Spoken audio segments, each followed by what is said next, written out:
السلام علیکم ویورز، سنو بیٹھک میں آپ کو خوش آمدید کہتے ہیں۔ ویورز، 2-3 بڑی خبریں ہیں۔ ایک تو سب سے بڑی خبر جو ہے سابق وزیر اعظم میاں نواز شریف کی وطن واپسی، ساتھ ساتھ پی ٹی آئی کے وفد کی صدر مملکت سے ملاقات، اور ساتھ ساتھ نگران منسٹر جو ہیں مرتضیٰ سولنگی، ان کی شفقت محمود سے ملاقات۔ آج ہمارے ساتھ اس تمام ایشوز پر بات کرنے کے لیے موجود ہیں شہریار خان، سینئر جرنلسٹ ہیں، سینئر رپورٹر ہیں ہمارے ساتھ۔ ان سے ہم بات کریں گے۔ ویلکم سر شہریار صاحب۔ بہت شکریہ۔ سب سے پہلے بڑی خبر کی ہم بات کریں گے کیونکہ اخباروں میں بھی سپر لیڈ میاں نواز شریف کی آمد کے حوالے سے لگ رہی ہے، اور اس طرح ٹی وی چینلز جو ہیں ان میں بھی پہلی ہیڈ لائن کی جو خبر ہے، اس کو ہم سپر لیڈ ہی کہتے ہیں، وہ بھی میاں نواز شریف کی وطن واپسی ہے۔ تو آپ بھی ہمیں کوئی سپر لیڈ والی کوئی خبر دے دیں، کہاں آ رہے ہیں، کیسے آ رہے ہیں، اور کیسز کا سامنا کہاں کہاں کریں گے؟ دیکھیں، اب تک تو ہم یہ سن رہے تھے کہ وہ لاہور میں اتر رہے ہیں، لیکن گزشتہ رات سے یہ بات جو ہے سنائی دے رہی ہے کہ وہ اسلام آباد لینڈ کریں گے۔ اچھا۔ اور وہ یہاں اسلام آباد ہائی کورٹ میں سرنڈر کریں گے اپنے آپ کو۔ اور چونکہ جو ہے ان کا کیس جو ہے ان کی صاحبزادی کا اور داماد کا بھی پہلے سے یہاں پر تھا، اور ان کو ان کیسوں سے بریت مل چکی ہے اسی عدالت سے، اور میاں نواز شریف کے حوالے سے اس وقت فیصلہ اس لیے نہیں کیا گیا کیونکہ وہ یہاں موجود نہیں تھے، ان کا کیس وہیں روک دیا گیا۔ تو ان کیسز کو بھی وہیں سے شروع کیا جائے گا، اور چونکہ ان کیسز میں جو بددیانتی تھی، احتساب کے حوالے سے جو بددیانتی تھی، وہ ثابت ہو چکی ہے کہ ان میں کوئی ان کے پاس کوئی کسی قسم کا ثبوت نہیں تھا، اور مفروضوں کی بنیاد پر سزا سنائی گئی۔ اور سزا سنانے کے بعد، نہیں، میری بات بالکل ٹھیک ہے، میں ایسی بات کر رہا ہوں، یہ اچھی بات ہے کہ یہ ہم جرنلسٹ بھی آج یہ بات کریں کہ مفروضوں کی بنیاد پر کیسز ان پر، تو کل کو اور جو سیاسی جو لوگ یا ایک جو اریسٹ ہیں ان کے بارے میں بھی ہمیں امید کرتے ہیں کہ ہم سب کی سوچ ایسی ہو۔ ویسے ایک بات بتائیں، عدالت میں آپ کو فرق بتاؤں، ایک ہے وہ جو پاکستان کے لیے جنہوں نے کچھ کیا ہے، اور دوسری سائڈ پہ وہ ہیں جنہوں نے پاکستان کو دبونے کے لیے بہت کچھ کیا ہے۔ ان دونوں کا برابر نہیں کر سکتے۔ ٹھیک بات ہے۔ آگے چلتے ہیں۔ اچھا، یہ بتائیں کہ اللہ کا شکر ہے طبیعت تو ٹھیک ہے نا نواز شریف صاحب؟ نواز شریف صاحب کی طبیعت بھی ٹھیک ہے، نیت بھی ٹھیک ہے، لیکن آ رہے ہیں، یہ کیا سوچ کے آ رہے ہیں؟ یہاں پر آئیں گے، پھر یہاں سے آ کے جب ریلیف ملے گا پھر یہ لاہور جائیں گے اور وہاں جلسے سے خطاب کریں گے، مینار پاکستان۔ مینار پاکستان کہا جا رہا ہے ہزاروں کے جی پھول خرید لیے گئے ہیں، یعنی پنجاب ان کا ٹھیک ٹھاک استقبال کرنے جا رہے ہیں۔ یہ بہت بڑی بات ہے، اور اس کے ساتھ ساتھ ہم نے یہ بھی سنا ہے کہ لوگ والنٹیئرلی ان کو استقبال کرنے کے لیے لاہور پہنچیں گے۔ لیکن اب آپ نے کہا اسلام آباد، تو یقیناً لاہور کے لوگ پھر اسلام آباد ہی آئیں گے، کیونکہ وطن ادھر جو وہ جس خصوصی طیارے میں آئیں گے وہ لینڈ کرے گا، اور وہ یہاں پہ عدالت میں اپنے آپ کو سرنڈر کریں گے۔ اس سے پہلے بہت ساری چیزیں کلیئر ہو چکی ہوں گی۔ کل جو ان کی حفاظتی ضمانت کے حوالے سے جو درخواست تھی اس کے اوپر کل سماعت ہوگی، اور اس کے اندر مزید آپ کو چیزیں جو ہیں وہ نظر آ جائیں گی واضح انداز میں۔ نواز شریف یہاں پہنچیں گے، اور اس کے بعد بہت ساری جو کہتے ہیں نا کہ جو سیاسی ہلچل جو اس وقت دکھائی نہیں دے رہی تھی ملک میں، وہ اب دکھائی دے گی، اور پھر پیپلز پارٹی بھی میدان میں ہوگی، جے یو آئی بھی ہوگی، ساری جماعتوں کو موقع ملے گا۔ تو مولانا صاحب ہم نے دیکھا ایکٹیو ہو گئے ہیں۔ دیکھیں، اس میں کوئی شک نہیں شہریار صاحب، میں دیکھتے آیا ہوں 92 میں یلو کیپ اسکیم کا انہوں نے متعارف کروائی، اور لوگ اس سے کافی مستفید ہوئے۔ موٹر وے میاں نواز شریف صاحب نے پاکستان کو دی، اورینٹ ٹرین، میٹرو، اس میں کوئی شک نہیں ہے۔ یہ نہیں کہ میں سورج کہاں سے نکلا تھا، یہ میں دیکھیں ہم نہیں، حقیقت ہے، اس میں کوئی شک نہیں۔ اب آپ کیا سمجھتے ہیں پاکستان کو وہ میں مطلب میرا یہ تجسس ہی سمجھ لے کہ یہ ہے کہ اب کیا دینے جا رہے ہیں، کیونکہ وہ بڑے پر امید ہو کر ان کی بیٹی یعنی مریم نواز صاحبہ کے مطابق اس بار پاکستان کی تقدیر بدلنے والی ہے، اور اللہ کرے ایسے ہو۔ میں آپ کو بتاؤں، جب بھی کسی حکومت کو، اور کسی حکومت کی نہیں، میں اسپیشلی بات کروں گا، جب نون لیگ آئی ہے تو یہاں پر کام ہوئے ہیں۔ مثالیں آپ نے دے دیں، میں اپنے شہر کے والے سے مثال دوں گا۔ راولپنڈی میں یہاں پر جو ہے آپ کو نہ صرف یہ کہ میٹرو کا تحفہ ملا، یہاں پر ہمیں راولپنڈی انسٹیٹیوٹ آف کارڈیولوجی ملا، کیونکہ اس سے پہلے صرف AFIC تھا، اب وہاں جو عام آدمی ہے جاتے ہوئے ان کو بڑا وہ ہوتا تھا۔ تو ایک شہریار صاحب میں آپ کو دوبارہ کہہ رہا ہوں علاج کی سہولیات ہیں، راولپنڈی انسٹیٹیوٹ آف یورولوجی ملا. اس کے علاوہ جو یہاں پر جو گراؤنڈز تھے وہ شیخ رشید صاحب نے ختم کروا دیے تھے. یہاں پہ جتنے ہمیں جس کا وہ جان بوجھ کر رونا بھی دھوتے ہیں جی وہ ہم جانتے ہیں. انہوں نے گراؤنڈز ختم کرا میرا پی ٹی آئی سے کیا گلہ رہا شہریار گرلز صاحب، کالجز اور گرلز اسکول بنائے. بھائی آپ اسکول اور کالج ضرور بنائیں لیکن گراؤنڈز ختم کریں. میرا پی ٹی آئی سے کچھ گلے کیا رہے کے پی کے حوالے سے. ڈی آئی خان موٹر وے سنگ بنیاد رکھا گیا، آج تک اس کی اینٹ بھی نہیں لگی. دیکھیں ہم اگر ٹیم اچھی ہو نا تو قائد کی کارکردگی کا اندازہ ہوتا ہے، اس میں کوئی شک نہیں. لیکن بدقسمتی سے میں یہ سمجھتا ہوں تحریک انصاف کو ٹیم اب 2013 میں پی ایم ایل این آئی 18 تک رہی، 2014 سے دھرنے شروع ہو گئے. ایسے ہی تھا ہماری ملک کی جو معاملات تھے یا جو انہوں نے تھیم سوچی ہوئی تھی، 17 تک معاملات ڈسٹرب رہے. اللہ کرے، ہم چاہتے ہیں، میں اگلے ایشو کی طرف آ رہا ہوں کہ اب نواز شریف وطن آ رہے ہیں تو پاکستان کے لیے کچھ اور اچھا اقدام اٹھائیں. اللہ کرے، ہم یہی کہیں گے. ایک چیز جو نوٹ کرنے والی تھی نا وہ یہ تھی کہ جب یہ ساری صورتحال چل رہی تھی، ایجیٹیشن ہو رہی تھی مستقل بنیادوں پر، یہاں پر 126 دن کا دھرنا بھی لگا، اس میں چینی صدر کا دورہ بھی ملتوی ہوا، اے پی ایس کا واقعہ ہو گیا، اے پی ایس کا واقعہ ہو گیا. اس کے سب کے باوجود اگر آپ نوٹ کریں کہ ہماری جو جی ڈی پی تھی اس وقت وہ 6+ تھی. جی مجھے یاد ہے. تو اس کے اوپر تشویش کا اظہار کیا جاتا تھا کہ جی ہمارے ملک کی جو اقتصادی صورتحال ہے بہت تباہ کن ہو گئی ہے. جی ہاں، حالانکہ 6 تھی جی ڈی پی، تو اس کے اوپر تو خوش ہونا چاہیے تھا کہ اگلے سال وہ 8 پہ جائے گی، 9 پہ جائے گی. لیکن جی ڈی پی تباہ کر دی گئی اس ایجیٹیشن نے کے نتیجے میں. جو حکومت قائم ہوئی اس میں مائنس میں بھی گئی ہماری جی. جی ہاں مجھے یاد ہے. پھر مطلب اب جو صورتحال ہے اس وقت، شہریار صاحب آپ جا رہے ہیں استقبال کے لیے یا نہیں؟ مطلب میڈیا کو دیکھیں، میرا نہیں خیال کہ یہاں پہ میڈیا کا اتنا زیادہ کردار بنے گا، کیونکہ یہاں سے ویسے آسما شیرازی کو انویٹیشن ملی ہوئی ہے. وہ کئی جو سینئر اینکرز وغیرہ ہیں وہ جا رہے ہیں، سینئر اینکر وہ جائیں گے. اس میں جو صورتحال ہے اس میں ایک بات ضرورت ہے کہ ملک کو ایک تو 5 سال کے لیے مستقل بنیادوں پر، ہمارے وہ ہیں نون لیگی روز، ہم ان پہ ہنستے بھی ہیں، احسن اقبال صاحب پہ. وہ ہر بار جب آتے ہیں کوئی نیا ایک پروگرام دے کے جاتے ہیں جو 20 30 سال کا ہوتا ہے، اور وہ کبھی بھی پروگرام کیا وہ 2-3 سال کے بعد ان کی حکومت ختم ہو جاتی ہے.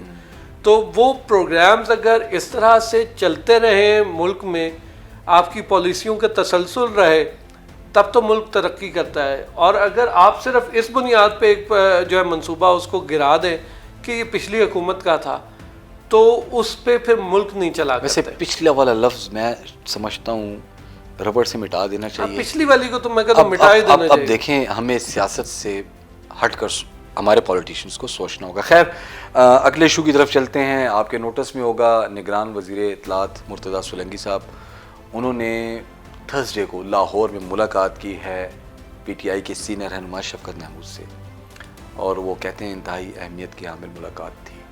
حالانکہ ہمیں اندازہ تھا، مطلب نگران حکومت نے ملاقات کی، میں مرتضیٰ سولنگی کی بات نہیں کر رہا. نگران حکومت کیا وجہ تھی؟ کیا حکومت ہی ہو گئی جی. جب ترجمان ملاقات کریں گے تو حکومت ہی ہے. Obviously prime minister care taker prime minister سے اپروول لینے کے بعد انہوں نے ملاقات کی ہوگی.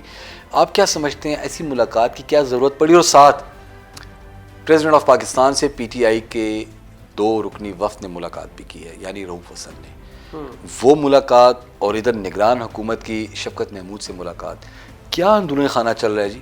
دیکھیں یاسر، یہ جو ملاقاتیں یہ اس لیے ضروری ہیں کہ گزشتہ کچھ 7-8 سال کے اندر جو سیاست میں تلخیاں آئی ہیں نا، یہ اس سے پہلے ہوتی تھی لیکن اس حد تک نہیں تھی کہ گھروں میں آپ کے تقسیم ہو جائے. اور اب تو آپ سوشل میڈیا پہ کوئی چیز کسی کے جب مزاج پہ گراں گزرتی ہے وہ گالم گلوچ پہ اتر آتے ہیں آپ کے اوپر، اور آپ کو مجبوراً بلاک کرنا پڑتا ہے ایسے لوگوں کو. یہ صورتحال جو ہے اس کو ختم کرنے کے لیے، اس صورتحال کو جو ہے وہ جو سنگین ہوتی جا رہی ہے اس کو بدلنے کے لیے ضروری تھا کہ کوئی ایسے کام کیے جائیں جس سے مفاہمت کی فضا جو ہے وہ ہموار ہو.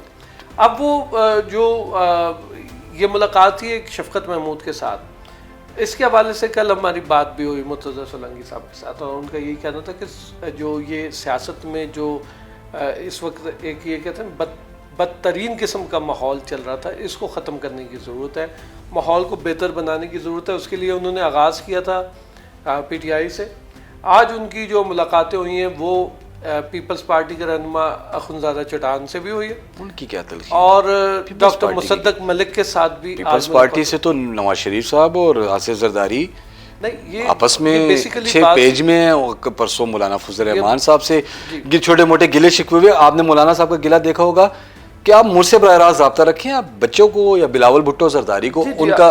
آپ کو ہم نے یاد ہے وہ رمضان میں جو خبر دی تھی، اب بتایا تھا ایگزیکٹ، ہم نے ان کا جو جملوں کا تبادلہ تھا وہ بتایا تھا جب انہوں نے مثال پیش کی کہ مفتی محمود صاحب کے پاس گئے تھے، مولانا مفتی محمود صاحب کے پاس آئے تھے ذوالفقار علی بھٹو، اختلاف تھا ان کا، اس کے باوجود آئے تھے. تو انہوں نے مولانا نے بڑے آرام سے ان کو بتایا تھا کہ نہ آپ ذوالفقار علی بھٹو نہ میں مولانا مفتی. مجھے آپ نے بالکل وہ ڈی اے خان والا حوالہ دے رہے ہیں نا، جو ڈی اے خان بلاول بھٹو گئے تھے. شہریار صاحب اب یہ بتائیں کہ یہ کل جو پریزیڈنٹ آف پاکستان کی پی ٹی آئی کے وفد سے ملاقات ہوئی ہے، کیا ہو سکتا ہے آپ کے خیال سے؟ یہ میں بتاؤں یا آپ بتائیں گے؟ میں تو کہتا ہوں کہ یہ آپ بتائیں، کیونکہ پی ٹی آئی کی اور الوی صاحب کے حوالے سے آپ دیکھیں. اچھا ہے کہ آپ نے کہہ دیا. کل جو تھا ایک تو شیڈول میں نہیں تھی ملاقات، وہ شیڈول میں لائی گئی. رؤوف حسن سے پریزیڈنٹ آف پاکستان کی ملاقات ہوئی، چونکہ وہ پی ٹی آئی کے سیکرٹری اطلاعات ہیں. آپ کو بہتر پتہ ہے کہ چیئرمین پی ٹی آئی کو بیرون ملک بھیجنے کے لیے، مطلب ماحول کو سازگار بنانے کے لیے، تاکہ وہ جائیں گے تو شاید ماحول سازگار ہو جائے. یہ تو پریزیڈنٹ آف پاکستان نے کہا کہ ان کی جو کوششیں تھیں یا ہیں وہ یہیں پر آ کے ختم ہو رہی ہیں کہ چیئرمین پی ٹی آئی بیرون ملک چلے گئے، تو اس کے بعد وہ فری ہینڈ دے دیں گے پارٹی کو کمپین کرنے کے لیے. پلان تو کافی عرصے سے لیکن اب پی ٹی آئی میں رہا کون؟ ماندہ قیادت رہ گئی ہے. یہ جو سب سے بات حیران کن ہے نا کہ مفاہمت کی بات کرنی ہے تو ایک ایسے آپ شخص کو بھیج رہے ہیں جس کے زبان سے کبھی ہم نے خیر کا کلمہ ہی نہیں سنا. رؤوف حسن صاحب جو گئے ہیں، تو میں تو رؤوف حسن کو ایک ہمیشہ سے ایک لڑاکا آدمی کے طور پہ جانتا ہوں. اور فواد حسن صاحب کو؟ فواد چودھری نہیں، فواد حسن صاحب. فواد سے تو آپ نے سنا بھی ہوگا، ان سے تلخ سوال بھی ہوا تو انہوں نے اطمینان سے جواب دیا. لیکن یہی سوال اگر آپ رؤوف حسن سے کریں گے تو وہ ان کے پاس عہدہ ہے نا. لیکن میں یہ سمجھتا ہوں شہریار صاحب، یہ جو دو گھر، ایک ہی گھر میں دو مختلف قسم کے نا وہ رہتی ہیں شخصیات. میں آپ تفصیلات آپ سے لے رہا تھا، لیکن چلیں بات کرنے کا بیسک مقصد یہ ہے یاسر، یہ پیشکشیں ہوتی رہتی ہیں اور اچھے لوگ وہ ہوتے ہیں جو اچھی پیشکش کا فائدہ اٹھا لیں. اور اب اس دور میں آپ اگر یہ سوچیں کہ میں بھٹو بن جاؤں گا تو اب بھٹو نہیں بن سکتے. آپ بھٹو بننے کے لیے بھٹو جیسی آپ کو قابلیت بھی چاہیے. آپ پیچھے آپ کی کوئی وہ جو وراثت ہے وہ کوئی لے کر چلنے والا چاہیے آپ کو پیچھے، آپ کے پیچھے نہیں ہے. ٹھیک ہے شہریار صاحب، کوئی خبر ہے کوئی ہم اپنے ویورز کو دے دیں؟ خبریں تو آپ نے بہت دے دی ہیں، لیکن کوئی میاں نواز شریف صاحب آئیں گے، پہنچیں گے، اس میں چارٹرڈ طیارے میں کون کون ان کے ساتھ ہوگا؟ 152 لوگ ہوں گے اس طیارے میں. اور یہ طیارہ یہاں ابھی تک کی اطلاعات کے مطابق پروگرام تبدیل ہو سکتا ہے. ابھی تک پروگرام یہ ہے کہ اسلام آباد آئیں گے، یہاں پہ عدالت میں سرنڈر کریں گے، اس کے بعد واپس اسی فلائٹ کے ذریعے، اسی خصوصی طیارے کے ذریعے لاہور جائیں گے. لاہور کے ایئرپورٹ سے ان کو ہیلی کاپٹر جو ہے وہ لے کر جائے گا مینار پاکستان کے سامنے، اور وہاں وہ جلسہ عام سے. میرے خیال سے شہریار صاحب 2007 میاں نواز شریف صاحب وطن واپس بھی اکتوبر بھی لوٹے تھے جلاوطنی کے بعد. پہلے سپٹمبر میں آئے تھے تو ان کو ڈیپورٹ کر دیا گیا تھا ایئرپورٹ سے ہی، ان کو ہتھکڑی لگا کے اکتوبر میں آئے تھے. آج وہی اکتوبر کتنے سال بعد دہرایا جا رہا ہے؟ 15 سال بعد. مطلب اس وقت بھی میاں نواز شریف 10 سال کی جلاوطنی کاٹ کے آئے تھے، لیکن تھی 10 سال نا. اور آج کی ایک اتنی جلاوطنی کہیں، اس کو ہم کیا کہیں، ٹریٹمنٹ کہیں؟ یہ تو بغرض علاج تھے باہر. اچھا. لیکن اب چونکہ ہم جو ہے اس کو کہہ سکتے ہیں کہ بہرحال جلاوطن تو رہے. نہیں، بھیجا تو ان کو پی ٹی آئی نہیں تھا نا. دیکھیں جی، ان کی طبیعت مجھے اب اچھی طرح یاد ہے، شری مزاری صاحبہ روئی تھیں کیبنٹ میٹنگ میں، ان کی طبیعت اتنی خراب تھی. پھر جو وہ کمیٹی بنی تھی نا جنہوں نے ان کو جج کرنا تھا، جی ہاں، وہ ڈاکٹر فیصل سلطان تھے اور ڈاکٹر یاسمین راشد صاحبہ. جی جی جی جی. انہوں نے یہ فیصل سلطان جو بعد میں چیئرمین پی ٹی آئی کا بھی ٹریٹمنٹ کرتے رہے. جی جی جی, یہ پہلے سے شوکت خانم کے جی جی انچارج جی تھے جی. اور عمران خان صاحب کے یہ آدمی سمجھے جاتے ہیں. تو چیلنج اب یہ بھی ڈاکٹر پہ بھی آپ کہیں گے اس کے آدمی ہیں, انہوں نے ٹریٹمنٹ میاں نواز شریف صاحب کی ہے. اب کل کو کوئی انجیکشن بھی لگے گا تو آپ کہیں گے اس کی دوائی بھی میاں پی ٹی آئی کی تھی. ٹریٹمنٹ نہیں کی تھی جی, وہ صرف رپورٹس کا معائنہ کرنے گئے تھے کہ رپورٹ ٹھیک ہے یا غلط. تو انہوں نے وہ ٹھیک کہا تھا. انہوں نے مانا کہ یہ اگر وہ چاہتے رپورٹ خراب کر سکتے تھے, خراب کر سکتے تھے, کی نہیں اور کر سکتے تھے, اس میں تو کوئی وہ شک کی بات نہیں. تو بہت شکریہ جی شہریار خان صاحب نے ہمیں اچھی تفصیلات دی میاں نواز شریف کی وطن واپسی کے حوالے سے. اب دیکھنا یہ ہے کہ جب وہ آئیں گے تو کیسز کا سامنا کرنے کے بعد ان کو کہاں کہاں ریئلٹی میں ریلیف ملتا ہے. یقیناً پی ایم ایل این جو ہے مطمئن بھی ہے, اور ان کی آمد کے ساتھ ساتھ ملک کے جو مسئلے مسائل ہیں, اللہ کرے کہ میاں نواز شریف کی آمد کے ساتھ ملک کے مسائل مزید کم ہوں. ابھی وہ آئے نہیں ہیں تو پیٹرول جو ہے 40 روپے فی لیٹر کم ہو چکا ہے. تو ان کے جو قدم پہلا پڑے پاکستان پر, تو میں سمجھتا ہوں کہ 100 روپے مزید پیٹرول سستا ہو جائے, سبزی چینی آٹا دالیں سب سستی ہو جائیں, اللہ کرے ایسا ہو جائے. تو میں سمجھتا ہوں بول بالا ہی نون لیگ کا ہو, پھر ہم نے کسی کا نام نہیں لینا. یہ نہ ہو کہ وہ وطن واپس آ جائیں تو پھر 15 دن بعد 200 روپے لیٹر مزید مہنگا ہو جائے. اس لیے ہمیں خیر کی امید کرنی چاہیے. بہت شکریہ ویورز, آپ ہمارا سنو بیٹھک میں ولاگ دیکھا کریں, آپ کو یقیناً کچھ نہ کچھ ایسی چٹپٹی اور حقیقت سے بری خبریں ملیں گی.